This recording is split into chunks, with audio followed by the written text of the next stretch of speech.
Bart, do you have, first off, what is your mug, sir? Drink coffee, do good. Okay, so it is drink coffee, do good. Is there any butter in your mug, sir, to go with your coffee? No, today is a coconut almond creamer. Okay. All right. So it seems that Javi Armas is in the minority when it comes to putting butter in his coffee. Hey, if it works for Javi Armas, it works for Javi Armas, but folks just don't seem to be all that fired up about having butter in their coffee. I think people can put what they want in their coffee as long as it makes them a better person. Clearly, the Mexico fans did not do that last night. Yeah, okay, so we'll get into that. We will get into that discussion after we get through the goals in and of themselves. First off, from 30,000 feet, now that you've had the sum total of a whole 10 hours to digest what happened last night, or maybe 11, once again, another hashtag, another DosACero, another Nations League for the USMNT. So now that you've had a whole bedtime plus a couple of hours to digest it, what's gone through your mind? Well, I think the first thing is you have to give the team props for the way that they came out from the minute that the whistle blew. I mean, we saw a very I don't even know what the term is to describe how they came out against Jamaica, because they were just flat. They were just they felt like, oh, we got this, I guess. Well, I would also posit with Jamaica, when you have turned yourself into the Caribbean version of Iceland, you're going to bore people to tears anyway with Heimer Hallgrímsson. Yeah, well, but the game they didn't start well, that game. And this game, they started from the jump. They were keyed up, ready to go. And I think that was really the key for the whole game, was the U.S. was ready to battle, but also not concerned with all the shenanigans Mexico is trying to pull with, Edson Alvarez. I feel like he and the referee talked more than probably most men and their wives talked throughout an entire calendar year last night. It was a ongoing conversation that he had to keep going with his new best friend, Drew Fisher. And, I think the U.S. didn't really get involved in that. They were focused. They knew what the goal was, and the goal was to win, which is something that Mexico hasn't been able to do. And 7 times now that have been able to beat the U.S. And that, to me, is the difference, is being focused and plugged in from the start. Which, again, we didn't see that against Jamaica. They came back, and obviously this team seems to get fired up for the Mexico match, which is great. And you saw that a team that is focused, that is determined, that is not going to be, put off by shenanigans, by conversations, by fouls, by even, fans throwing stuff on them after they take a 2-0 lead, and fans saying things, shouting things they shouldn't, and having to have 2 stoppages in, by the time that we hit stoppage time. This team was not deterred. And that's a credit to all 23 players on this roster and the coaching staff to get them ready. All right, so let's run through the goals. First goal, once again, courtesy of our friends at CBS Sports and CONCACAF, and probably the best way to describe it is this. That's an absolute banger! Jess is not wrong. Adams, right fancy hit, he goes for it! Oh! That is absolutely sensational from Tyler Adams! A banger, befitting of a final! The U.S. lead Mexico by a goal to 0.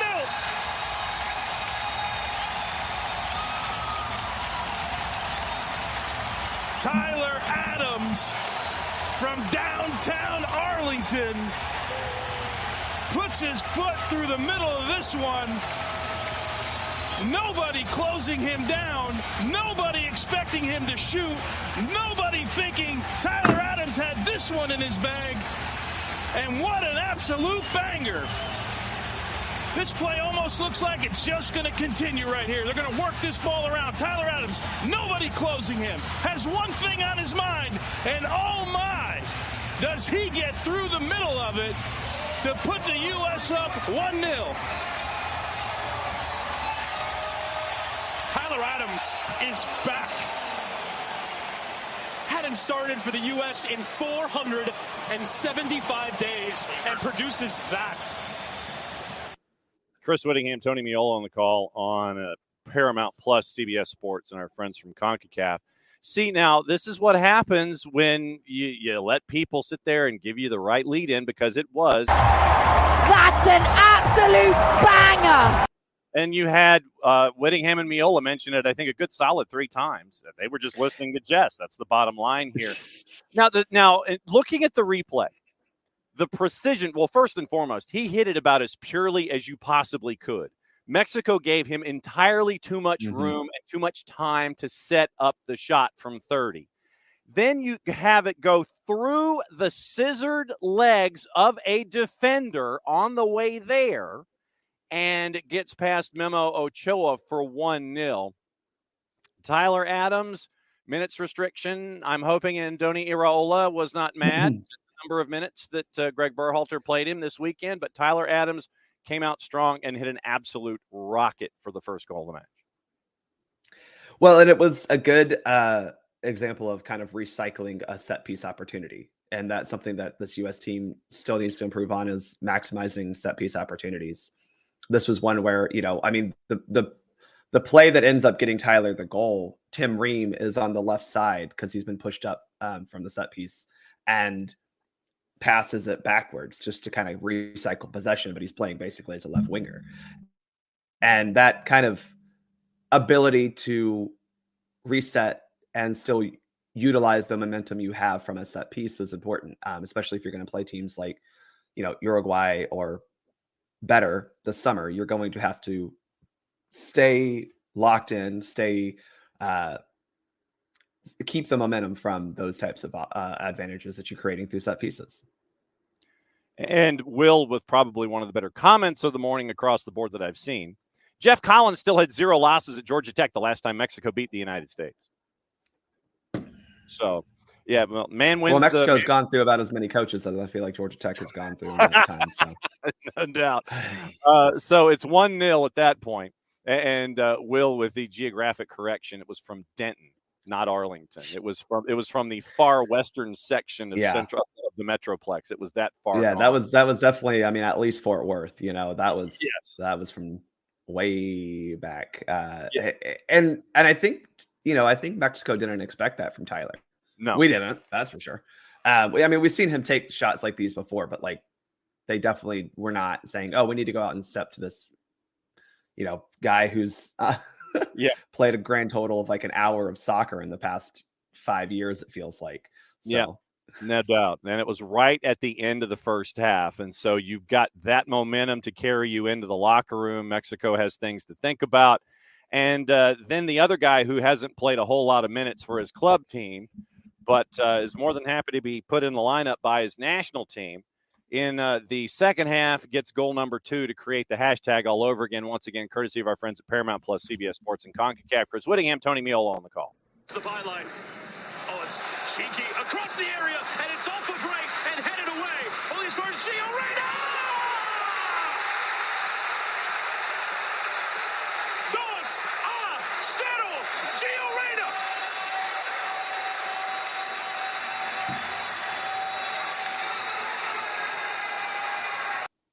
And so there you go. Once again, 2 on the board for the United States. They would go on to win it 2-0.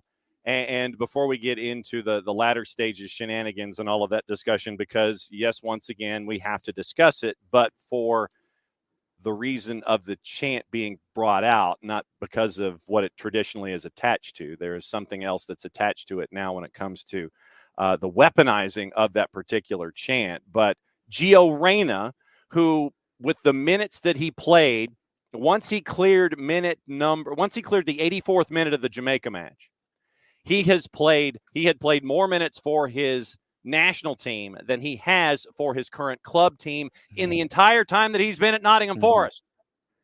Doing well under Greg Berhalter in the USMNT. Well, I think there's been a lot of conversation around Gio, rightfully so, for a lot of things that Gio can control and a lot of things that Gio can't control. Correct. And, the discussion has always been, or was at least before this tournament, and seems to be almost every time Gio comes into camp, is how many minutes can he give you? How fit is he actually? All these things. And I think there's a reason why he didn't start the Jamaica game. I truly do. I'm not saying that he's unfit. It's just I don't understand how a fully fit Gio Reyna would not be your starter, right? And I don't think that Greg Berhalter is that stupid of a coach to not start your best attacking player if he's fully fit.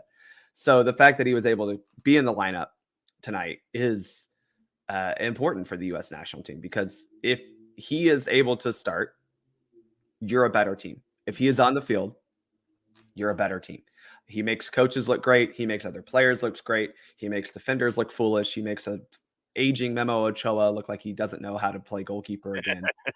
And he really is the difference maker. Yeah. I hate that it seems like we have to have him on the field for us to be any sort of creative attacking threat, but if he is fit, has to be the starter, and he proved that again. And that goal was another, like, he had a slightly different role last night, which was a little bit deeper. And that scene, I saw some people on Twitter complaining about that, but I think the goal was to try to get Gio on the ball as much as possible. And you saw that he didn't quite get forward a whole lot, but the couple times he did, this is one of them, we get a goal out of it. And it was a late arriving run into the box, if you will, not quite the same, but, he wasn't in the box when the initial cross from Pooley came in. That kind of gets cleared and he sees an opportunity and bounces on it. And it's nice to see from Gio that he doesn't have to do all the dirty work to score a goal. He was able to just be right there, say, oh, this is mine, I'm taking it. After Pulisic did all the dirty work and cut up a few Mexican defenders and caused the chaos that ensued. Like I said, I do want to get into the Mexican national team as a group and the chant late in the match. But, once again, Gio playing a bit of a deeper role, helping things out defensively, and then helping the build up from further back instead of being, frontline Gio, where it's like, okay, feed me. I'm going to be up here with the rest of the guys. Gio played that deeper role last night and was a part of the build up, which was integral in there too. Yeah. I mean, this is one of those things that I think most people have. Like, if you want to actually criticize Greg about tactics, this is a tactical thing that Greg does every single time. And the fullbacks are pushed really high up the field, which means that your 2-8s have to come back to help and build up. Whether or not you agree with that or not is to be discussed. We saw the flaws of that against Jamaica, but you see how that can help you against a team like Mexico, who is willing to actually kind of come out of their shell, try to press you, try to get, the ball higher up the field. And with Gio able to not just find passes, but beat players on the dribble, which he did a lot last night as well. Mm-hmm. That does, especially again against a team like Mexico, it eliminates those players, and now you're running toward goal with a bunch of players coming with you. And so that is, Gio's forte, is just being able to get by defenders. And you add to that, a little bit of the Weston McKennie factor of the two of them being able to play slightly different roles than they're used to for the U.S. national team. That's pretty awesome, and it's good versatility to see. And Gio put in a great shift. And, I think, again, it's wonderful to see how Gio can play for this national team, especially after where we were, 18 months ago with him. It's nice to see the growth that he has had personally. And unfortunately, his club situation hasn't improved. And hopefully he can find a way to make that a little bit better this summer. Yeah, if Nuno ain't playing, then something's not right. Maddie for Bart, go. I know that we've talked about all the good things that came out of that game. I feel like we kind of have to get into the doubt stupidity down here that was ensued. Yeah. My question to you, obviously, I know it's a bit different because I don't think you've ever had to deal with this as a ref. But with that being said, you have the steps, the actions taken. You did it. It went on for a little bit. No stoppage. Finally, we got a stoppage. It was a couple minutes. Then they went back to it. Still continued another stoppage. It doesn't seem like this step is working. I mean, how do we combat it? Because the only way I can think of is to fine the hell out of Mexico. Well, yeah, I mean, I think you just hit the nail on the head. Like this particular protocol isn't working because Mexico has figured out that they can just do it whenever they're losing because they're the worst losers of any sports fandom ever. They start fights, they throw batteries, they throw urine, they throw punches, they throw beer, they throw, everything imaginable at fans of the opposing team, at players. And they continue to do childish, pathetic behavior. People who do not respect other humans clearly because they think that this is just funny. And we're not talking just about the chant. We're talking about everything else that goes on with it. I mean, people are leaving the stadium bloody because Mexico fans can't handle the fact that their team is trash. Their team is finished. They have zero good talent, and they can't beat the U.S. national team. And they're starting fights in the stands on top of everything else. So the answer is, to me, no Mexico involved, no fans allowed at tournaments like this. I'm sorry. You have proven that you can't do this in adult manners. So stay your butts at home because y'all don't deserve it. Sorry. But Jorge, what is a points deduction going to do for what? What points? What competition are they getting points deductions for? We ain't got none of those. What, you going to take points away from them in Nations League? Like, I forfeit, sure. But like, again, in what capacity? Because we're done with Nations League. Is it next Nations Leagues they're getting points deduction? I don't, that doesn't make sense in a international competition. They don't have World Cup qualifiers coming up, though. That's the problem. They don't have World Cup qualifiers coming up. They have automatically qualified to 2026. So you have to start hitting them where it actually matters, and that's the pocketbook, because they, or maybe not the pocketbook, but you have to ban them. And that's just what it is that it's hard to do in CONCACAF competitions because you don't have control over who's actually buying tickets, especially when you talk about all these finals that take place in the US. So you can't be like, oh, tickets not bought from, you can't sell tickets in Mexico. Well, we know that most of these people coming to the games to support El3 are Mexican Americans who buy the tickets here in the States. I mean, obviously you're in Dallas. Texas is a hugely, especially Mexican immigrant population, and a lot of people there, hail from Mexico, and it's hard. So like, it's going to be hard to do it. But I just think that if the biggest thing they could do is just not allow Mexico to play in these competitions. However, CONCACAF isn't going to do that. So you have to find other ways, and it could be something like Mexico's not allowed to play games in the U.S. until after the 2026 World Cup. Maybe that's something, because this seems to happen a lot in the U.S.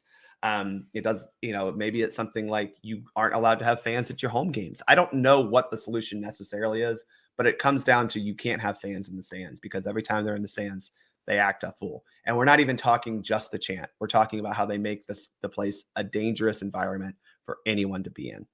How did you think that Drew Fisher handled it last night in the middle? Not well. I actually thought Drew Fisher had a little bit of a rough game. And luckily VAR came to his aid to truly show that that was a bad penalty call. That was a whiff and a simulation yellow. And in review it was handled correctly. Absolutely.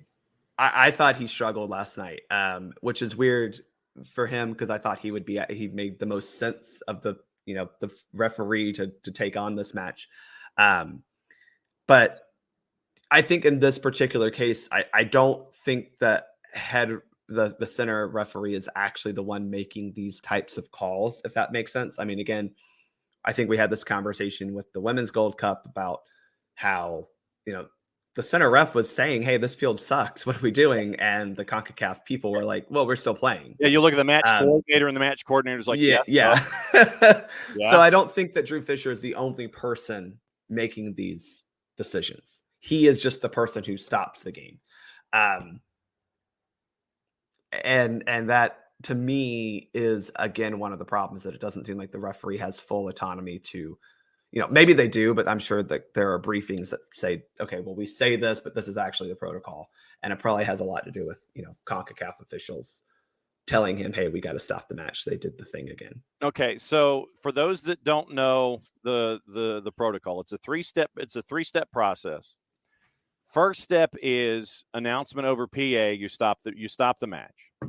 And that is, and you saw the announcement on the Jerrytron, where after the second instance of it, where I thought that Drew had stopped the match once before and had gone to step one when he did not, the second instance on television created step number one. You see the warning on the Jerrytron, the players are standing in the middle of the pitch. Step number two is that the center ref pulls the players, game goes into a delay. Third step is the forfeiting of the match.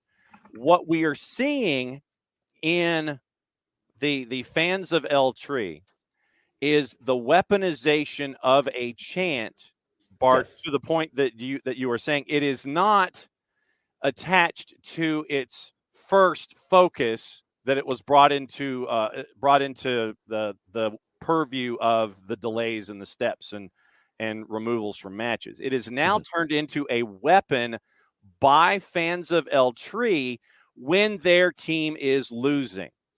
And that is where this has gone. It has gone from being number one reason for the chant, number one reason for the implementation of the three-step process, to fans being mad and now using that chant as a weapon against the match itself and a weapon against their own club. Yeah. Bart. Yeah, and again, they're petulant children who can't accept the fact that they're not good anymore. And that's what it is. They're spoiled little brats who can't handle the fact that we're better than them and consistently proving it. The fact that they can't even get over, the fact that we've beaten them, 7 times in a row. They can't freaking even score a goal on us. It's been cue the meme. It's been 83 years, since Mexico scored a goal on the U.S. It feels like, and I think the problem is the process and this protocol just doesn't work. And CONCACAF needs to find a better solution because clearly once you get into the game, you're not stopping the game. Please stop. We're not doing this. Especially for a crowd thing, this works. To Maddie's question earlier about how do you deal with this as a referee? You can't. You can deal with this if players do something. You can do this maybe at my level. If a parent says something bad, I can be like, you're out of here. But how many people does Jerry World hold? 80 to 100,000 people. I know it wasn't fully full last night. Yeah, it had 60 last night. It holds 100 in the building, and you can have 110 on the property. You got 60,000 people. There's no way that a referee can control that. Stop. That's absolutely not going to happen, right? We're look at this level. You're just lucky you control the 22 people on the field, let alone the people on the benches. So I think it's insane to even try to put this on the referee. And I think the problem has to be keeping these people from the solution has to be keeping these people from being in the stadium. Because once they get in there, that's where the problems come. So then let me ask you this, though. When it comes to minutes added, it is referees' discretion about adding full minutes. True? If you sit there and say, hey, there's 6 on the clock, can't you call it and sit there and it's like, nope, we're done? Well, I mean, you could, yes and no. I mean, in this case, you could say, no, we're done. We've reached step, at whatever we were at 27, because I don't think we went 1, 2, 1, 2, 1, 0, 1, 0, 3. That we kind of jumped around the processes. He could have easily said, no, we're done, especially after the second time when we stopped the match. He could have just been like, done. Yeah. But no, you're not going to, once you say 6 minutes, you're not really supposed to go down from that. Let's just put it that way. Considering what we were in that protocol, could you not have sat there and it's just he could have and said, we're done because of this. He could have done this thingy and been like, we're done. Yeah. But again, he's not the one fully making these decisions. Yeah. Drew Fisher is not acting alone. He is enacting orders given to him by CONCACAF. He's not acting alone. Let's talk about El Tree for a second. And this was the point that I made in hour number 1 when Abe Gordon was on. Right now, El Tree to me seems a lot like the women's national team for the U.S., where you have veteran players, and for whatever reason, you might have young players, we don't really know, because they're not getting minutes, and you're stunting the growth of your program with these veterans that you have. and you're not getting the results because you have these veterans, but you think you need to have the veterans to get the results that you're chasing. It seems like El Tri on the men's side is stuck in a hell of a catch-22 right now, and they don't want to take that step to play the younger players to develop their game forward, and you continue to have results deep in tournaments like you had last night. Am I off? Well, yes, because the U.S. women have won 4 World Cups Okay. and had an unprecedented stretch of success. And I think both teams are definitely in a down generation. Mhm. I don't know if it's particularly analogous, but I see what you're saying there. Yeah. I just think for Mexico, their problem is they're not developing a lot of young talent. I genuinely think that's the problem. I think there's also issues with Liga MX pricing players a lot high. We know that their market internally is way inflated. Kind of like MLS Premier is- League with intra-team deals. Yeah. Yeah. Which, by the way, MLS needs to be careful with this because as we saw with Miles Robinson, clearly he's not worth here what he's worth in Europe.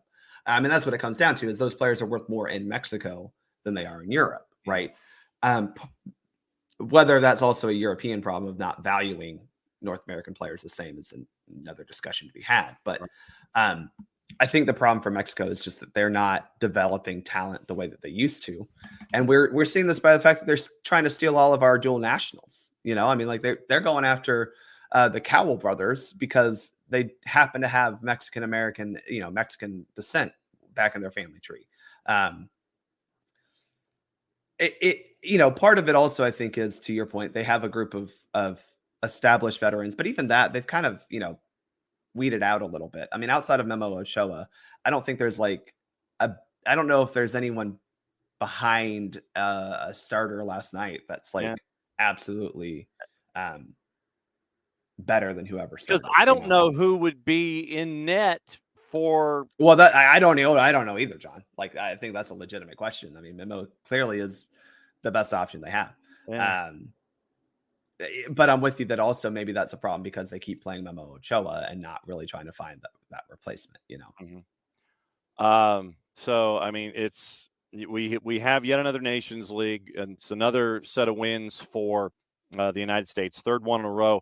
When you look at this tournament on the whole, obviously we looked at Jamaica, and it's now the Iceland of the Caribbean, and El Tri with their issues. What other takeaways do you have from Nations League on the whole? It can be more U.S. stuff, but any other disappointments, any other surprises from Nations League in the tournament? What else sticks out in your mind?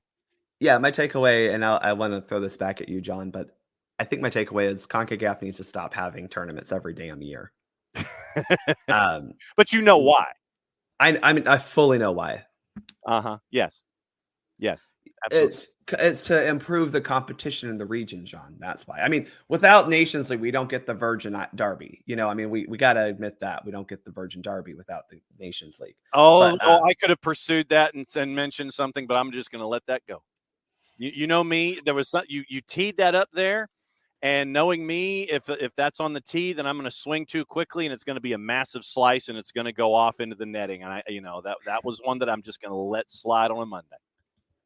I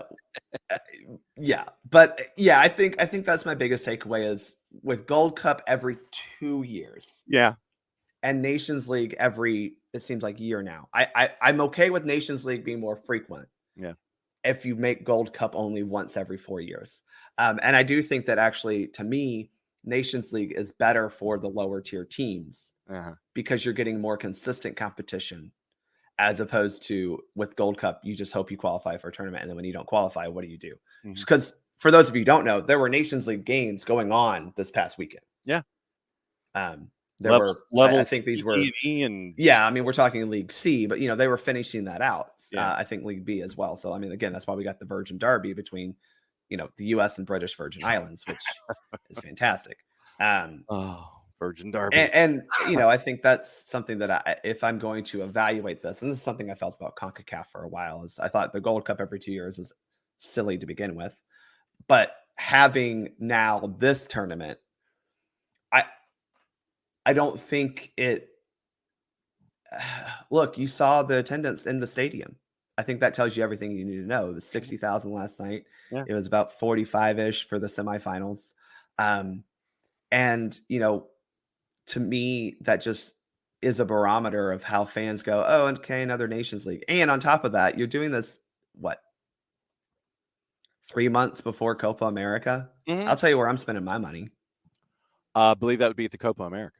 Yeah, the 2 games here in Atlanta. I'm not going to Dallas for that, and You want So, you want Argentina and Canada. That's where you're spending your money. oh, that's right. Congrats, Canada, for having to qualify and then getting into Argentina's group. Couldn't happen to a worse group of people. Quoting Jorge again this morning, to quote Disney villain syndrome, when everyone's special, no one is. Right. And that's, I think you're right. And that's kind of the problem, is that I think if I could, I like the idea of Nations League, because I do think it gives the teams a more, it creates competition for those lower leagues. It does not create competition. And I'm sorry, it does not create real competition for teams 6 and up, 8 and up, maybe. Yeah. I think League A is fine, but like even in League A in the past, we still got a team like St. Kitts and Nevis. We still got teams like that.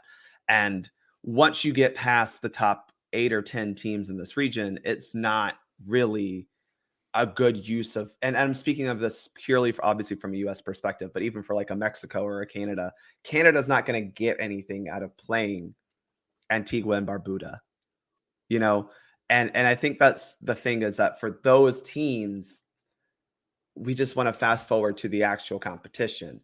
But for teams like St. Kitts, for teams like Nicaragua, for teams like, Cuba, Puerto Rico, those types of teams, this is a valuable tournament because they get actual competitive matches, as opposed to Gold Cup stuff where they don't really get that, because if they don't qualify, which Nations League is part of the qualification for that, they don't qualify for that, it's just not playing. And so I think that's the thing, is that Nations League is a benefit to the Confederation as a whole, but it's not a benefit to USA, Mexico, even to an extent Jamaica, who, while they played really well against us and did win 3rd place, like those, they're a level above the rest of the Caribbean teams, but it's still a good tournament to have. I just wish that we didn't have to also have the Gold Cup every 2 years. I wish we didn't have to have this, every year. And CONCACAF needs to figure that out. The good, the bad, the ugly, the indifferent from the U.S. men's national team from a roster perspective. Who was good, who was bad? I guess quoting our old buddy Chuck Dowdle, the old GBU. What was the good, the bad, and the ugly for you? There were only 2 bads. The first was Joe Scally was, he had a bad game.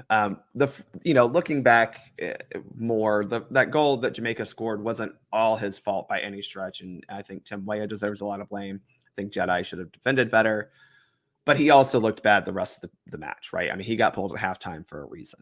Yeah. You're on a yellow, and couldn't risk it in the semi too. Right. The other player who had, I think, a bad outing was Yunus Musa against Jamaica. I also think that's because Yunus was put in a position that he's not actually that good at.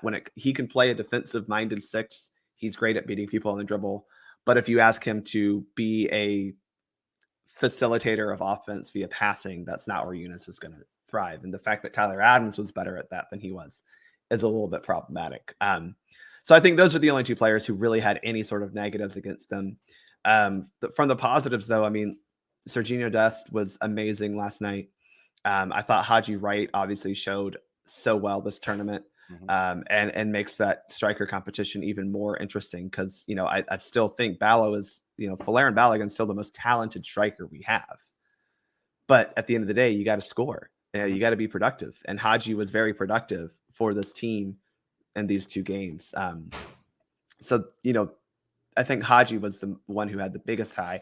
Gio was a very good high, but we know what Gio is. He met expectations. Yes. And maybe the other positive is just seeing Tyler Adams play soccer again. That was good. But I don't think there were any real bads, because even with Yunus and Joe, it's like, well, you had a bad game out of what we've seen of you be pretty good. So it's, okay, you had a bad game. But I thought for the most part, even in that Jamaica game, even though it was slow, like players were playing okay. And they made up for it against Mexico. The test, though, John, is going to be this summer. And that's kind of where we're at with this team is you can dominate CONCACAF all you want. You got to go prove it against, better competition from the rest of the world. Yes. And at the same time, for Copa America, you're going to have this roster that was European League dominant.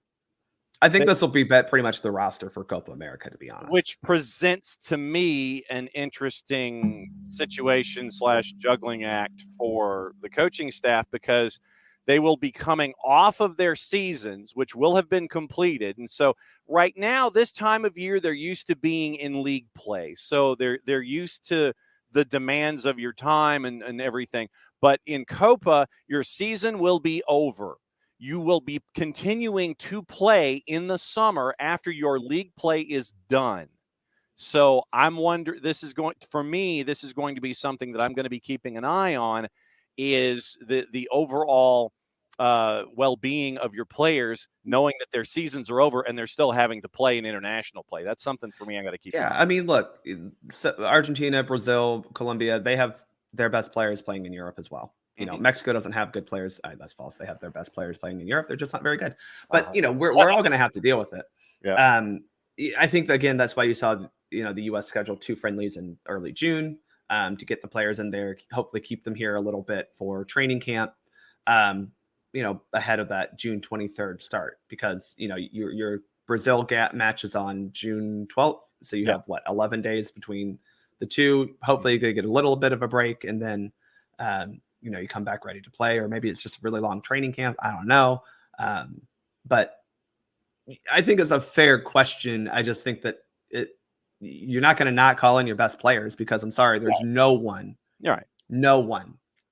playing in MLS who matches the level of anyone over in Europe right now. I'm sorry. No, it'll be something monitored. You mentioned St. Kitts and Nevis, and that triggered this. St. Kitts and Nevis had 2 friendlies, and over the last couple of days with our friends from San Marino, the San Marino national team right there. St. Kitts and Nevis won the first one 3-0. San Marino did not lose the second one yesterday. It was a goalless draw. So San Marino didn't lose, but they didn't score. So I figured that would be the that's about as best as I could probably ask for. Correct. Yeah. So we're trying to figure out the last time that our friends from San Marino actually won a match. Did not happen with these 2 friendlies with St. Kitts and Nevis. What's the latest with SoccerForUSPod, and what's coming on? We will be recording probably tomorrow night, with looking at availability, and we'll have that episode out this week talking about this, the 3rd Nations League in a row that we've won. 3 in a row, John. 3-peat. Yes. 3 in a row.